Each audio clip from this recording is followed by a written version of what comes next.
Hello everyone, I'm Sophie and I'm currently at Kechara Forest Retreat, Bentong, Malaysia. And today I'll continue reading from the 50th stanza on the spiritual teacher. We will begin from stanza 23. If you should never step on even your teacher's shadow because the fearsome consequences are the same as destroying a stupa, is there need to mention never stepping on over his shoes or seat, sitting in his place or riding his mount? A stupa is a monument in which relics of a Buddha are kept. Like your spiritual teacher, it serves as a focal point for your veneration and commitment to attaining Buddhahood. Destroying one or stepping on your teacher's shadow then are both acts of extreme disregard and disrespect for the state of enlightenment. Therefore, the fearsome consequences of both are the same. If you treat your teacher's shoes, seat, and the horse or vehicle he rides as ordinary objects and presume to use them yourself or step on them, your arrogant attitude can only become a major hindrance to your attainment of Buddhahood. As this stanza explains, you can see that it's very important that you treat every aspect of your teacher as the Buddha. So as it says that, it's amounting to destroying a stupa, and a stupa is such a holy object, with all the relics, the holy relics of the Buddha and enlightened being, being kept in there. And as such, if it's comparable to destroying a stupa, then, if you step over your teacher's shadow, then it's, all the more, you shouldn't disregard or treat with disrespect, any objects of your guru. Right, let's move on to the next stanza.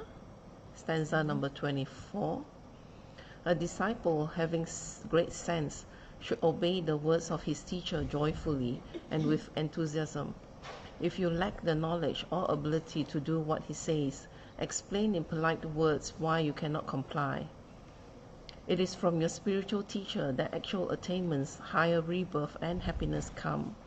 Therefore, make a wholehearted effort never to transgress your teacher's advice. Obeying your teacher's orders and following his advice are more important than making countless offerings. Entrusting yourself fully to him, he will guide you along the path to enlightenment. If with haughty pride and stubborn close-mindedness you think you know what is best for your own spiritual progress, how will you be able to learn from him?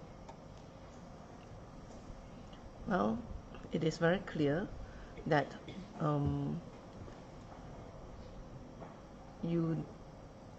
it is in respecting him, and well, actually it's clear to me that the way that you treat your teacher in front of your teacher, it's very telling of your how much you respect your teacher. And if you are to, if your teacher is equivalent to the Buddha, and he's the one who is giving you the practices, the guidance, and the teachings, for your enlightenment. So you should entrust yourself fully to him.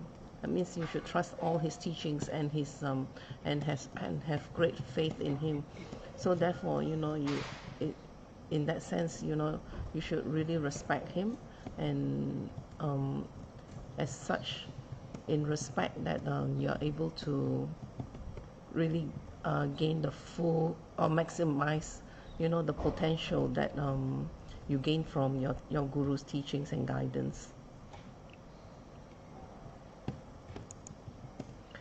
So this does not mean that you should become a mindless slave or that your spiritual teacher can take undue advantage of you.